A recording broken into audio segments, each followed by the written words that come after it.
Alberto Silva entrevista a los protagonistas de nuestro tiempo. Puntos de vista. Radiografías de nuestra gente. Hoy compartimos el punto de vista de... Peligro de gol, peligro de gol, peligro de gol, va para Villar, tira. Esto sí, que es como para matar de un ataque cardíaco al más sano de los hinchas de Peñarol en este estadio. La pelota recorrió la imagen del arco, toda entera. Un vientito chiquitito que hubiera venido de la cordillera, la metía adentro, se fue afuera, se salvó Colombia, va a terminar. Falta menos de un minuto. Carga Colombia, la lleva Ortiz, 14-22, la pierde Ortiz, hizo full, el juez pita y cobra. Los de Peñarol protestan, pelota al área, va a sacar Peñarol, tiempo casi cumplido, faltan 8 segundos, va a terminar, Quito Peñarol, devuelve Bataglia, dramático final, la agarró a Silva, se la dio al área Aguirre, cortó Luna, qué nerviosismo, puede haber peligro.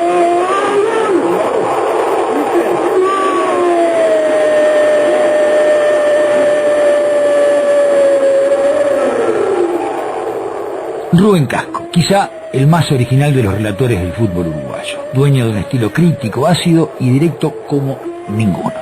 En el inicio de la charla, Rubén nos cuenta cómo fueron sus comienzos en esto del relato. Bueno, la verdad es que yo tengo tanto por la rama paterna como por la rama materna vocación de una actividad de este estilo, de este tipo, diríamos una actividad pública, ¿no? Quizás de la escena, porque al fin y al cabo la radiotelefonía también en parte es escena, en la medida que por parte de padre, o sea, los Cascos, y son conocidos seguramente por los músicos de nuestro Montevideo, fueron músicos del Sodre, del Parque Hotel, mi padre también, mis abuelos sacaban una trupe allá por los años 20, que se llamaba la Estudiantina Mozart, y por parte materna, algún actor de teatro, hermano de mi madre, que emigrara para la Argentina en la década del 20 también. Yo me llamo Varela, Froilán Varela, un actor que emigró, hizo mucho teatro, estuvo con De Rosas y Carlos Gardel en una gira ya por el año 32 en Europa, trabajó mucho en Sainete y llegó a hacer algunas películas, mi tío, como por ejemplo Pampa Bárbara, Frontera Sur, Los Caranchos de la Florida, Cuando el cielo pasa en lista, en fin, fallecido posteriormente. Con lo que yo me crié en un ámbito, Silva, en el que tanto del lado paterno como del materno se hablaba mucho de este tipo de cosas. A lo mejor debí dedicarme a alguna de las dos, pero no desembocó en esto del periodismo deportivo porque me gustaba, y allá por el 60 pude vincularme al ambiente en el que seguí un poco por inercia. Después me profesionalicé, soy productor de publicidad, y como bien dijo el maestro de esto, que fue don Carlos Solé, dijo alguna vez que cuando el destino le brindó la posibilidad de una profesión un tanto especial como es esta y él no tenía otra, se agarró con uñas y dientes a la misma. Yo hice lo propio, sobre todo esta última década, y bueno, y aquí voy caminando en una actividad que me ha proporcionado muchas satisfacciones, como también algunos disgustos, no pude escapar a ellos, ¿no? ¿Está muy unido el fútbol con la política? Bueno, yo pienso que sí, el fútbol integra a la sociedad, es inevitable, la sociedad, no solo la sociedad uruguaya, la sociedad latinoamericana, la sociedad del mundo. No se puede, el deporte no se puede deslindar de lo que es el desarrollo de un país, la cultura de un país, e inevitablemente está inserto, la juventud está metida dentro de una estructura que es política, porque es además una estructura económica, o sea, en ese sentido aquí siempre fustigamos lo que significa la forma en que el fútbol, por ejemplo, se desarrolla, que es nuestro deporte, porque no está facultado, no tiene una base y no tiene un orden político, una organización político, social, económica, que le permita ir hacia adelante, ¿no? Siempre con las mismas carencias, salvo algunas excepciones, algunos avances muy pequeños que se hacen. En concreto, entonces, el fútbol depende de la sociedad en que se mueve, y va a sufrir o va a gozar de sus malestares y bienestares, de sus cosas positivas, que en este caso aquí yo pienso que son bastante pocas, y de las negativas, sobre todo si tenemos en cuenta que el mundo evoluciona, que el deporte evoluciona, y que lamentablemente en Latinoamérica, y muy especialmente en algunos países como el nuestro, ha quedado detenido en el tiempo. Yo pienso que concretamente sí, ¿no? Tiene una función directa el deporte con el fútbol, con la sociedad y con la política, ¿no? Usted los otros días en una transmisión afirmaba que no todo era carnaval y fútbol, que estaba preocupado con que debido al presupuesto un sargento ganara o recibiera medio kilo de carne y un niño enfermo en un hospital tan solo 12 gramos, que había que repartir mejor, afirmaba usted al aire. ¿Cómo recibe la gente este tipo de comentarios en medio de una transmisión de fútbol? Bueno, yo pienso que el que la quiere recibir bien la recibe, el que no tiene más que agarrar el botón y cambiar. Yo no pienso que cuando con mis compañeros enfocamos ese matiz, distinto al deporte, o digamos un poco que no tiene que ver con la función que nosotros estamos cumpliendo, si no le gusta, no sé, tiene más trabajo que agarrar la perilla y cambiar, pero creo que la mayor parte de los que nos escuchan lo han aceptado como pequeños pincelazos o puntillazos que nosotros pegamos, o sablazos, si se puede decir, en la medida que yo siempre pensé que no podemos despreciar a aquellos que tenemos un medio de comunicación para colaborar con, de repente, informar, no más que informar, a un público que no está bien informado. Nosotros pensamos que el público uruguayo no está bien informado de nada, un poco porque a veces no se interesa, a veces se interesa, no puede, o se lo deforman. Entonces nosotros, yo pienso que no puede escapar a nuestra obligación, a mi responsabilidad como narrador, pensando que tengo un medio de comunicación adelante, que de repente me están escuchando centenares o miles, gente generalmente de clase media o media baja o baja, a hablar de algo que les pueda servir para orientarlos o para ubicarlos en una cosa que de repente no tienen ellos acceso porque no tienen vocación de escuchar un programa político o un programa económico, o de repente no tienen poder adquisitivo para adquirir ni siquiera un diario, ¿no? Como además yo me muevo en mi casa y con mis compañeros en un ámbito bastante politizado, yo tengo 2 hijos que estudian, uno por recibir ingeniero, el otro también estudia ingeniería, están en facultad, en un ámbito de mucha información. Ellos mismos a mí me comunican a veces cosas que yo tampoco sé o sé que ignoro. Entonces cuando puedo, y tengo allí un bachecito, me permito esa digamos, derivación de entrar en algo que no tiene que ver con el fútbol, pero que tiene que ver porque al fin y al cabo yo soy una persona del pueblo, y estoy haciendo una cosa del pueblo, que es el fútbol, ¿no? ¿Usted es hincha de Liverpool? Sí. ¿Y lo ha afirmado al aire? Sí. Es medio raro, porque generalmente los relatores de fútbol no quieren decir nunca de qué cuadro de fútbol son hinchas. Sí, parecería que eso es patrimonio de los que son hinchas de Peñarol y Nacional, y no de los que somos hinchas de otro equipo, un cuadro chico, ¿no? Parecería que tienen algún reparo en decir de quién son, cosa que a mí me parece que no es, en fin, allá ellos y mis propios compañeros, algunos no quieren decir si son de Peñarol o Nacional, pero creo que no sea tan, peligroso para la carrera de ellos decir cuál es su inclinación afectiva, porque al fin y al cabo, quien se dedica a una actividad que es la de periodismo de fútbol, seguramente tiene predilección por alguna institución, por proximidad, por afinidad, por derivación de sus propios padres, por crianza, en fin, por simpatía. Entonces me parece que es una cosa normal decir de quién es partidario. En mi caso yo nunca lo he ocultado, ¿no? ¿Y políticamente de quién es hincha usted? Yo soy frente amplista. Sí, soy frente amplista. Aquí yo vine, se me preguntó por qué, porque yo pienso que es el sector político con quien tengo mayor afinidad, porque tengo una conciencia de clase muy arraigada, porque sé de dónde nací, de dónde vengo y a dónde quiero ir, y porque los otros 2 partidos políticos me desengañaron desde mi propia niñez, observando a mis padres, trabajadores que lucharon toda la vida y no pudieron llegar a lo que quizás quisieron ser cuando estaban vivos, y porque me engañaron, porque hace 50 años que escucho de los partidos tradicionales la promesa de una mejoría socioeconómica que no ha existido. Entonces, como me precio no de ser inteligente ni nada de eso, sino de andar por el mundo y por la vida y tener los ojos bien abiertos y la cabeza bien abierta, entonces pienso que ser frente amplista es donde me siento más cómodo y donde recibo una respuesta mucho más certera y vertical de lo que puede ser progreso, evolución, desarrollo para las generaciones uruguayas que vengan, donde están incluidas mis hijos, a los que por eso he hecho estudiar y prepararse para la vida, y todos los que vengan después, mis nietos y demás. Por eso soy frente amplista. Me contaron que usted decía que veía banderas rojas, azules y blancos, pero que no, sí. no eran las franjas iguales a las banderas de Nacional. Sí. Hemos tenido, en fin, durante las transmisiones de los últimos años de la dictadura, digamos un poco la osadía o la irresponsabilidad, si se quiere, de emitir algún juicio de corte político que se dio la lógica, escaparon a la atención de quienes me podían controlar en el propio ente oficial donde yo estaba, en la radio lo hacía, en la radio oficial, porque no creo que diera para tanto, no era tan importante yo como para hacerme callar. Se han hecho callar otras voces mucho más importantes que la mía. Entonces yo lo hacía con la libertad de pensar de que, en fin, más bien me burlaba un poco de todo lo que puede ser el amordazar de la opinión, pensando además que cuando emitíamos alguna impresión del corte político estábamos representando en cierto modo a aquellos que no tenían un medio de comunicación y no podían expresar su inquietud, su sentir, su ángulo político, su ángulo de observación de las cosas, de cosas mucho más importantes que la nuestra, por supuesto, que es el fútbol. Al fin y al cabo es un entretenimiento, una diversión. Lo que nosotros hacemos también es comunicar un entretenimiento.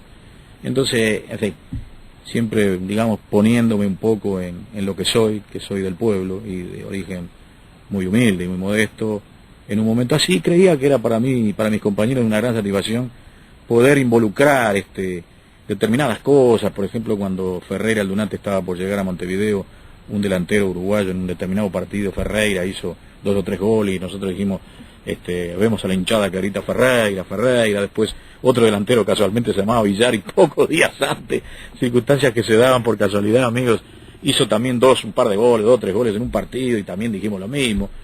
Creo que después aquí en esta emisora Villar se enteró y se reía muchísimo de esas ocurrencias que uno tiene para, en fin, también digamos, Silva, relajarse un poco, ¿no? Desintoxicarse a veces de las tensiones que ocasiona este trabajo, ¿verdad? De estar frente a todo lo que significa un espectáculo de fútbol. Entonces, hemos tenido esos matices, esos baches, ¿no? ¿Por qué se fue del Sodre? No, yo no me fui, me fueron. Sí, se acostumbra a decir me fueron. Hubo un cambio de conducción. El director que estaba en el Sodre, militar, porque se puede ser militar y ser un buen individuo, y tengo que recordarlo con mucho afecto, el coronel Gustavo Ferrán, que estaba ya en los tiempos democráticos, además era del sector ingeniería, de los militares, era un hombre muy inteligente, se llevaba muy bien con nosotros, muy bien conmigo, y siempre nos había apoyado, pero allá por el año 82 sufrió una grave enfermedad, felizmente lo han por lo menos curado y está vivo, y entonces fue cambiado por otro militar de antagónica postura. Ya en el CENI de la dictadura a este tipo de militares se le usaba mucho más, era de la línea dura, no se venía a dar rebenque, y dentro de las ocurrencias que tuvo fue expulsar a algunos productores, no solo del grupo del fútbol, sino a algunos compañeros más que estaban en el Sodre, que fueron despedidos en ese momento, sin más ni más, sin explicación, en forma totalmente totalitaria, que nos causó un gran dolor, por supuesto, y motivado además, por la injusta y inoportuna negativa presencia de un par de colegas que no son amigos y que posteriormente han pagado un poco tributo a lo que son, porque están perfectamente identificados. Se entremezclaron ahí, en fin, nos movieron un poco el piso, concomitantemente con el ingreso de ese militar, y en pocos meses la cosa derivó en el despido del equipo, que hacía 12 años que estaba. Entre los que usted califica de movedores de piso, ¿se podría incluir a Lalo Fernández?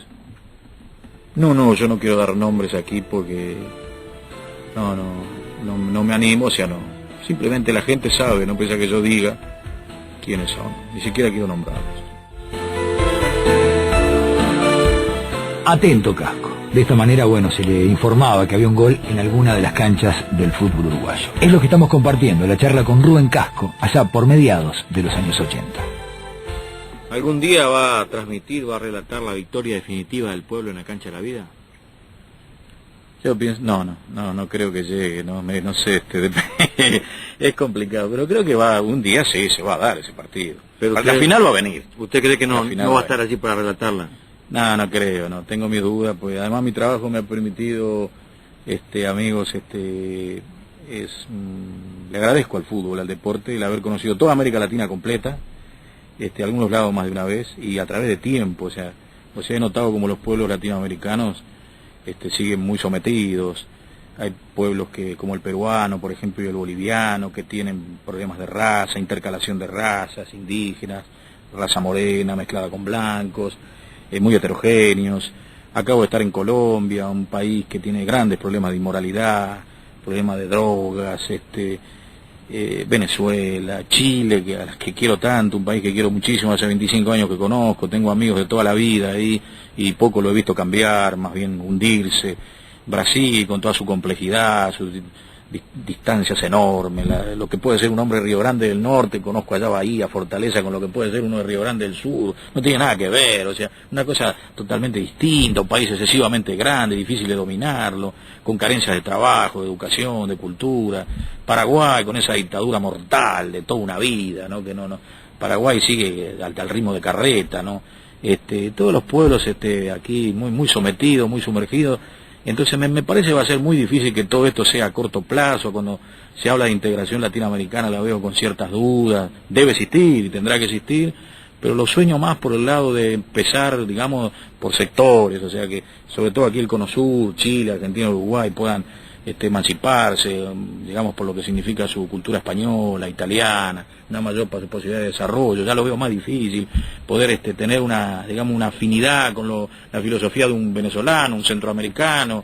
Es bastante complicado, con lo que además, con toda la dictadura que todavía existe y los gobiernos democráticos que han venido, que la verdad que por el momento cero gol, porque yo no le voy a hacer un gol todavía a ninguno de los que han vuelto, lo veo como bastante complicado, amigo Silva y amigos de este programa de CX30 la radio, el hecho de que yo pueda estar narrando ese partido que inexorablemente va a existir. Eso sí, tarde o temprano Latinoamérica se va a tener que independizar porque sigue bajo las garras oprimidas del imperio americano y de los intereses internacionales de la propia Europa, que nos ve como una cosa ahí, como toda la vida, explotándonos, sacándonos la riqueza, llevándonos toda la riqueza, tirándonos una migaja, para que nosotros podamos subsistir, aquí, además con gobiernos que son colaborativos de ellos, están entregados, evidentemente, son gobiernos que no han cambiado absolutamente nada, ni este gobierno nuevo uruguayo, ni el gobierno argentino, yo no lo he visto cambiar para nada, el gobierno colombiano.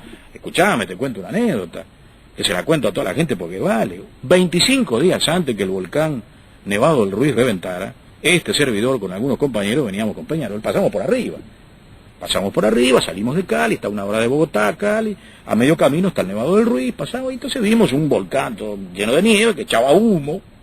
Entonces le preguntamos a unos colombianos, me dice, ese es el Nevado del Ruiz, del Ruiz, eso está a punto de reventar, me dijeron. Nos dijeron unos colombianos que iban en el avión, está a punto de reventar. Sí, y a los 25 días reventó y se llevó 40.000 negros por el camino. Seguramente que el gobierno colombiano, no creo que se haya quedado contento porque le sacó un peso encima, porque son 40.000 menos que piden de comer, ¿verdad? Y el gobierno colombiano lo sabía, el señor Bentancur lo sabía, el intendente de esa región lo sabía. Estaba echando un Julio Badano en el diario El Día, se refirió al hecho. 25 días antes pasamos y hacía 6 meses que sabían que el Nevado del Ruiz iba a reventar, y reventó y se llevó a 40.000 humildes almas que se quedaron ahí paraditas, porque además le decían, no, quédese tranquilo, que aquí no va a pasar nada. Le digo, esto puede decir, el gobierno colombiano es una fantochada tremenda. El señor Belisario Bentancur se pasa levantando banderitas e inaugurando carreras pedestres y marchas de la juventud por aquí y por allá, pero es puro camelo, porque no hace nada, porque además sabe que la droga impera en toda Colombia, donde un uruguayo nos dijo allí, en presencia, en Cali, que en cada manzana, se calcula que en Cali por manzana, 10 familias viven en el entorno de la droga. O llevan paquetes de droga para aquí, para allá, la pisan, la empaquetan, la hacen caramelo, y el gobierno lo sabe, y sigue ahí en esa cosa que no cambia nada, ¿viste, Silva? Entonces es muy complejo eso de que el partido final sea a corto plazo, porque tiene muchos males América, como para pensar que así rápidamente se puedan solucionar, además si no tiene la voluntad de los gobiernos democráticos, que yo comprendo, intentarán dejar atrás los galones, todavía le tienen miedo a los galones, entonces van caminando despacito y despacito por las piedras y con cautela, pero yo pienso que tiene que haber una mayor celeridad para que eso se pueda producir y el partido final llegue. Va a llegar, pero que llegue lo más rápidamente posible, porque si no, hechos como esto, o como los problemas de Chile, o como todas las catástrofes, como el problema del terremoto en México, que es tremendo que edificios estén así como están, semi preparados para un hecho de ese estilo, y que mueran ahí decenas de miles, y todavía México se mande un mundial, cosa que es bastante absurdo, que pocos meses después México se mande un mundial porque le conviene a la Otis o a la ORIT o al señor Cañedo, que está intercalado en la FIFA, que es uno de los capos de la Otis, y que va a llevar emolumentos millonarios en dólares por concepto de la venta de permisos de la transmisión del mundial, y le importa un rábano cuánto van a ir a ver los partidos. Estoy seguro que algunos partidos de Dinamarca y Uruguay van a ir 7.000 personas, porque ya en el Mundial de España había muy poca gente presenciando los partidos. Yo venía de España y había una nota en una revista que se criticaba severamente al gobierno español por haberse gastado en monumentos que eran indispensables para otras cosas, en la reconstrucción de estadios, construcción de estadios nuevos, cosa que se está repitiendo en México, que necesita las platas para otra cosa.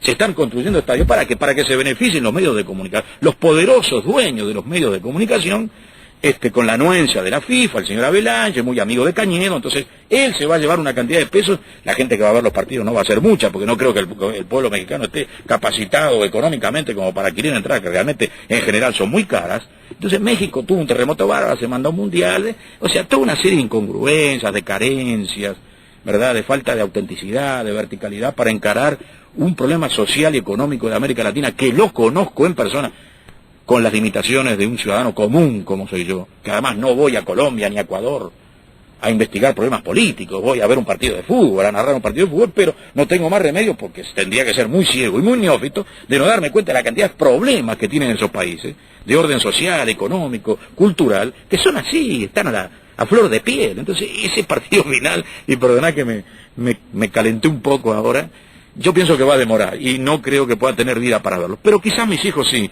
o vos si te dedicas al relato. Cuando se sienta usted frente a un micrófono, ¿cuánto hay suyo y cuánto hay de Solé? Si es que hay algo. No, la verdad es que a veces yo digo que don Carlos Solé no era muy proclive a enseñarte cosas, pero tú las agarrabas sin que él te las enseñara, ¿no? Los años que estuvimos con él, todos los compañeros, aquellos que han desfilado por la caravana o la comparsa de Solé, nos dábamos cuenta de muchas cosas que él hacía. Y sobre todo creo que lo que él era, a pesar de todas las anécdotas que hay de algunas disipaciones del gran narrador que era, él tenía un gran sentido profesional. O sea, cuando iba a trabajar en eso, como vos o Mario Coronel en su postura, o cualquier trabajador como usted, señor, que es responsable de lo que va a hacer, él lo hacía con el mayor esfuerzo. Y yo trato de hacer lo mismo. Por lo que te dije antes, él dijo, y yo lo digo también, que la vida me brindó una posibilidad de ganar dinero y dedicarme a una profesión como lo que es la narración o el periodismo deportivo, y yo me aferro con uñas y dientes a ese trabajo que me permite mantenerme a mí, mantener a mi familia, mis compañeros también. Entonces me aferro, y al aferrarme hago las cosas como él hacía, con la máxima responsabilidad y el máximo cumplimiento a mi labor, que es cumplir con el que está del otro lado del receptor, ¿verdad? Yo, para finalizar, le enumero una serie de circunstancias, de hechos, de nombres propios, y le pido que en 2 o 3 palabras o me los defina o me diga qué le sugiere. Soborno. Soborno me sugiere, en el fútbol sí, realidad, ¿no? Soborno es realidad, no es común, pero existe. Washington Cataldi. Un dirigente muy sagaz, un dirigente muy hábil, que dejó muchas cosas positivas, pero otras negativas, que evidentemente todavía están allí flotando, como el caso, por ejemplo, de este futbolista brasileño, Jair, a quien él contrató por cifras exageradas que no ha podido cumplir, y que este señor Jair, en las cosas de un tanto insólitas de nuestro fútbol, ha tenido la virtud de venir de Brasil 2 veces y hacer una huelga general acá, paralizar a varios gremios que están en el fútbol, con el solo hecho de llegar y reclamar lo que ese señor le prometió y no le cumplió, y que no era con él solo, lo hacía con otros también, ¿no? Diversión. Diversión me sugiere, me gusta la diversión, porque creo que el individuo tiene que tener momentos de esparcimiento para compensar lo muy dolorosa que es la vida moderna, ¿no? La Celeste. Es gloriosa. ¿Cuántas veces yo fuera del país he llorado? Yo salí campeón ya 2 o 3 veces, campeón de América, salí campeón de la Copa de Oro, campeón sudamericano en Bahía, y la verdad que, por ejemplo, en Bahía me tiré por el suelo. Una emoción sensacional, la Celeste. Cuadros chicos. Carencias, limitaciones, tienen que existir como existen en la vida los ricos y los pobres. Si no hay pobres, no hay ricos. En este caso, en el fútbol, si no hay chicos, no hay grandes. Penal. Penal es una infracción que los jueces en el Estadio Centenario aquí en Montevideo generalmente le cobran a los cuadros chicos y no a los cuadros grandes. Liverpool. Y mis antepasados, mi familia, mis años de niño. Una vuelta olímpica. Es importante. Yo pienso que es en el momento en que el profesional actual, que es profesional, el futbolista en el mundo, en el momento donde más se olvida del dinero, es cuando da la vuelta olímpica. Fernando Morena. Y goleador, un jugador muy profesional, excesivamente profesional. Pan y circo. Pan y circo es el fútbol mismo, ¿no? Creo que abunda en la medida que los pueblos estén más sometidos, más fútbol hay. Frente Amplio. Es el futuro partido de gobierno en Uruguay. De esta manera charló con nosotros Rubén Casco, uno de los más originales, quizá el más de los originales relatores que tuvo el fútbol uruguayo.